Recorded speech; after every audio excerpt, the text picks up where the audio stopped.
Hi, everybody. Welcome to the April 2022 Portland Tapping Online Meetup. I'm your host, Helen McConnell, and let's go ahead and dive right in. It is me. Hi, Jared. Hey. How are you?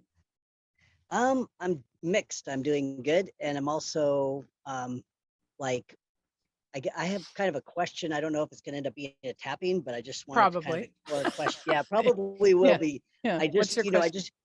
it's about like I've never really understand. I've kind of looked it up too. Like, why do we miss people? Like, why if I have a bunch of people I miss, and then I get to see one of those people, but I don't get to see the other. I mean, I don't really understand what's going on with that. That's a really interesting thought. And I think it comes up a lot, especially during COVID when lots of people didn't get to see people that they wanted to see, and other people didn't have to see people they didn't want to see. I'm just going to give you my thoughts on that. I can't speak. I don't know if this is actually true, but usually we miss people we love. Yes. And when we're with them, we have the opportunity to sort of unconsciously, even or consciously, give them our love. And Yes. when they're not around, then it's like, what do I do with my love? That's exactly what my kid told me a few years ago about the Queen song. He said, "You have so much to give and you don't have somewhere to put it." Yeah, that can really, I think we do have places to put it. We just don't realize it. First of all, I would ask, are you loving yourself enough?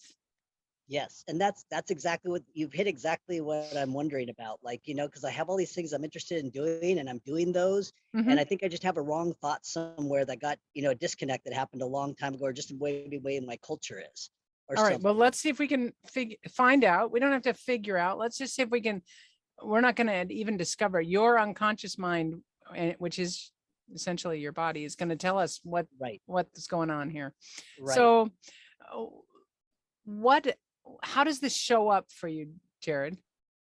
This missing people. Um, What I happened? miss goofing off with them, especially the people I can goof off with and laugh, because there's so many of my friends and family who are stressed that what do you call it, forlorn or something? I feel that thing that I Everybody's need all to goof bummed off. out. Yeah. Yeah, like I want to goof off, and I believe that humor and everything's super important. I believe Yeah. it's important to discuss meaningful things, but I also think it's important to just be silly. And I only Okay. have like a handful of people who can do that, and then they're usually either whatever is going on with them. All And right. and it doesn't even make any it doesn't this whole thing doesn't make any sense because I can text them, they'll text me back something funny. I mean, I feel like I'm talking about something that's not fair, because I have this, No. like, I feel like There, I'm being there's spoiled. no. There's nothing that's. I mean, your feelings are your feelings, and I want everybody to know that your feelings are yours, and you're free to have whatever feelings you have. Don't try to stop them. But uh, let's I'm just good at see if guilt. you're good at guilt. Okay. Well, there's part of the issue. You can begin to release the guilt because. But what I was going to suggest is when you're around the more serious minded or bummed out members of your family, how come you're not silly with them? Well, I've tried in the past, but it's like I also want to respect the fact that they're, I mean, I think it's important to be serious too, and Hmm. listen to them and let them be let let them vent and not say anything, like Okay. respect what they need at that time. Okay. All right. But what if what they actually need is a little bit of humor after they've vented? What if, I mean, I'm just sensing that you maybe do that thing that we often do, which is we assume that we have to be like the people around us. We have to Right. reflect their Right. their Yeah, exactly. emotions. So when Right. when you reflect that, is that who you truly are? Is that you being you, or is that you being who you think other people want you to be?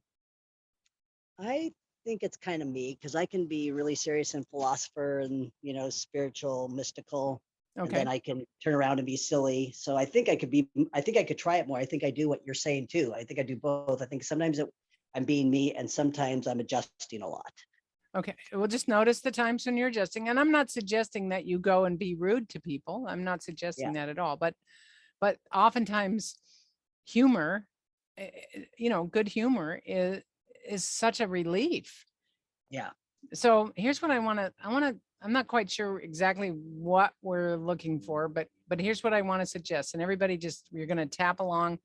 This time we're not really going to even use words. We're just going to tap on the tapping points. And Jared, you're going to notice what comes up for you as we start tapping right here on the side of the hand.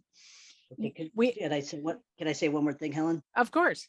I think I've listened to you a number of times. I think I have it correct that sometimes it rooted in something from childhood, right? Oftentimes, I Okay, would say. Okay, so when I was little, my grandma lived a mile away, and I was such a funny little kid. I would be home and want to see my grandma, and as soon as I got to my grandma's house, then I'd be calling and missing my mom, and I'd go back and forth like that. So I've been this way since I was little. And I just like, why can't I just stay where I'm at and be happy? Why do All right. Why do I? So that's what we're going to tap on, and you're going to let your unconscious. We're just going to go like this. Let's see. How should we do this? We're going to say a question, and if this isn't quite right, you can let me know, but tap like this and say, I wonder why. I wonder why. I'm not satisfied where I am. Exactly. I wonder why I'm not satisfied where I am. Thank you. That's perfect. It might be the FOMO, fear of missing out, or seriously, my siblings are like this too. Oh, okay, but here's what I'm going to suggest.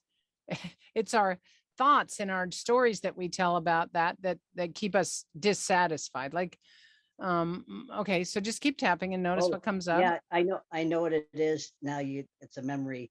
Okay. I'm afraid of people dying, and this is the last time I get to see them, because I've had a lot of people die what my family considers young. I didn't consider it young, but they did.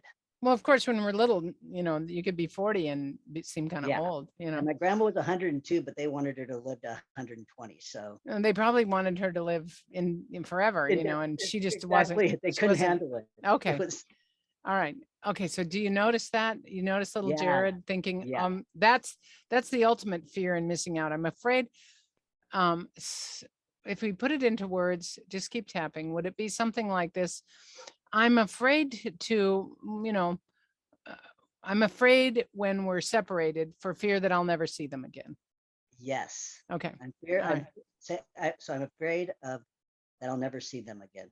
Okay. So let's tap and see what comes up. Even though I have this fear. Even though I have this fear. That when someone walks away. That when someone walks away. Or when I walk away. Yeah. When I walk away. I may never see them alive again. Wow. I may never. This is it, Helen. It's already. Okay. I'm already feeling it go crazy. Okay. Well, what is go? Just observe the sensation. Observe that feeling, and let it finish. Let it come up and out. With tapping, we don't ever want to suppress or repress the energy. Yeah, just let it come up and keep tapping. I didn't even consciously know it was there. Okay, good. Well, we don't, because you've been running from it. Yeah. Running from it. And that's why we go, we don't hold still, because we run from it oftentimes. Okay. So notice the sensation. Can you tell me where in your body this sensation has been hanging out? I guess the solar plexus are where the bottom of the ribs meet, right? That's right where at the bottom of, I don't know what that's called. I think it's solar plexus. That's your solar plexus. And as you sense into it, Jared, as you observe the energy in your body, these, what we call emotions and fear and all of that, without labeling it, see if you can see it as energy, because that's what our emotions are. They're energy in motion. See if you can see what this energy looks like, for lack of a better term. If you were to describe to somebody what this energy in your body is like as a metaphor, what would it be like? Like red fire and black something black, like something black too. So red and black fire, and is the energy moving and swirling, or is it stagnant? It's fire. Okay, it's fire. All right. So just observe that fire and just keep tapping. Yep. And we're going to tap around the points, and just the reason in tapping we say the words is just to remind us what we're focusing on. Just say this fire.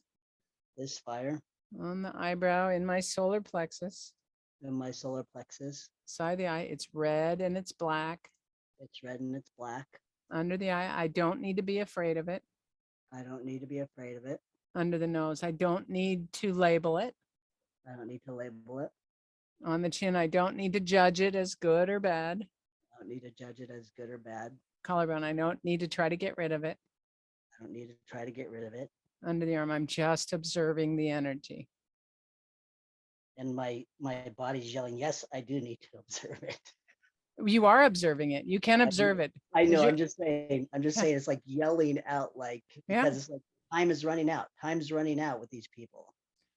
Well, you tell your body that this is interesting because this is what happens. We, just say, we only have this moment We only have this moment on the eyebrow ever. ever. Side of the eye, I don't need to rush. I don't need to rush. Under the eye, I don't need to grasp. I don't need to grasp. Under the nose, I can just surrender to life. I can just surrender to life. Okay, and just tap around and notice and check back in with that energy that you are observing. And take a deep breath too, Jared, right into your solar plexus. Really breathe down into your solar plexus.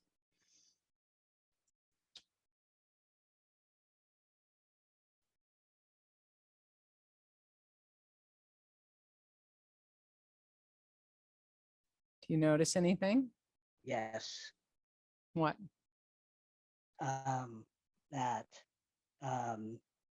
I've been like, every time I feel it, it's like I just talk to myself and say, I'm so tired of feeling this, and I don't ever stop to breathe or anything. I'm just like getting angry at the feeling. I'm so tired ever since I was a little kid of missing people.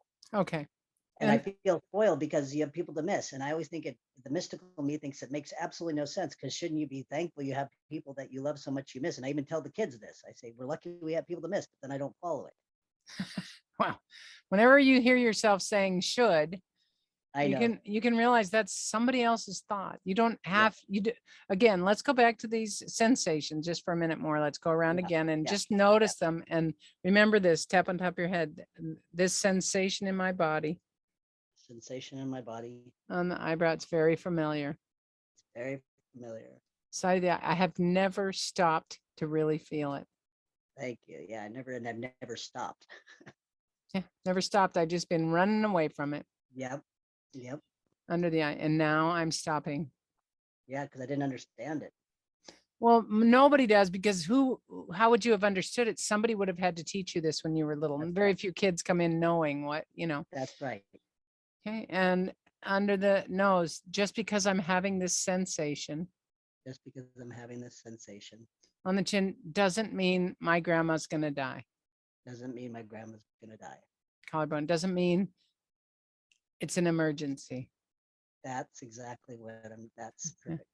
And we're disconnecting the old story from the sensation. It's not an emergency. You say that to your body. It's okay, body. Even if they pass, it's not an emergency.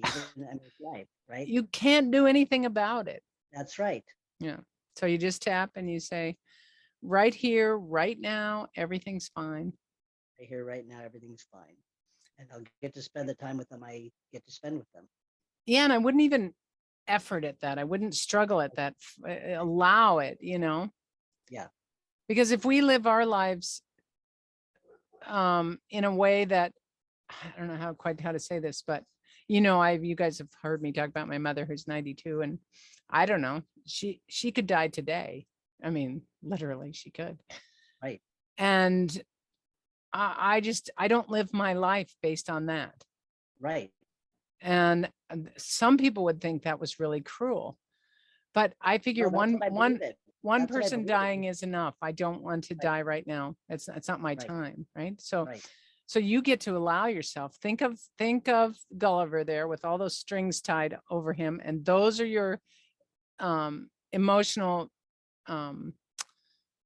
attachments to stories and obligations and guilt and stuff like that. All those strings, okay? Yes, that picture helped me to figure out what I wanted to ask you. Okay, good. I couldn't figure out what I was scared of, or why it feels like I'm in this turmoil. Well, and here's the thing that we don't know. When we have these intense emotions when we're little and there's nobody there to comfort us or explain it to us or whatever, then we grow up thinking these emotions, these feelings are dangerous, and they're not. Right. Well, They're and just I drive me feelings. crazy with it. It would drive me crazy if a kid was wanting to go back and forth all day long. You know, that would drive me crazy. So I'm going to So I mean, suggest that you change that terminology. You were just doing the very best you knew how yep, with the thoughts and the information you had at the time. yes, Okay. So yes. Well, Jared, I'm gonna suggest that as we go on through this meeting, that you just don't try to get rid of this sensation. I mean, if it goes away, fine. Don't try to hold on to it right, either. Just right, observe it and watch what it does. And usually, one of the things I said at the beginning is everything is always changing, including yeah, our emotions. The energy in our right, body's always changing. Our thoughts are always changing, and our body and our mind is always trying to find equilibrium, dynamic equilibrium. And so equilibrium is not rigid, it's kind of dynamic. And so stuff's going to move. And we think, right. oh my God, I'm having this feeling. I have to do something about it. Well, I didn't know what it was, and now that I know what it is, I can tap on it, and I really appreciate you doing that because I've dealt with this my whole life, and I didn't even want to. I didn't want to stop to do anything about it, right? Because That's I right. didn't know It's what too to do about it. scary. And yeah, Yeah, I you didn't know what think, to do yeah. about it, so I stopped, right? Well, and ultimately, and this is why we need someone, oftentimes a guide or something. Ultimately, you did know what it was and kind of what to do about it, but you needed somebody to guide you. And Right. so now I'm going to suggest that you begin to learn how to observe these emotions in your body without a label. I mean, at Right. first we go, oh my God, I have this feeling, I must be stressed, I must be anxious. I'm going to suggest you practice observing the sensation, the feeling, without labeling it, Okay. and watch how quickly it dissipates, Yes. even if you're not trying. Thank you very much, Helen. All As right. always, it's always consistent. It's always helpful. Thank you Good. very much. Thanks, Jared. Thanks for volunteering.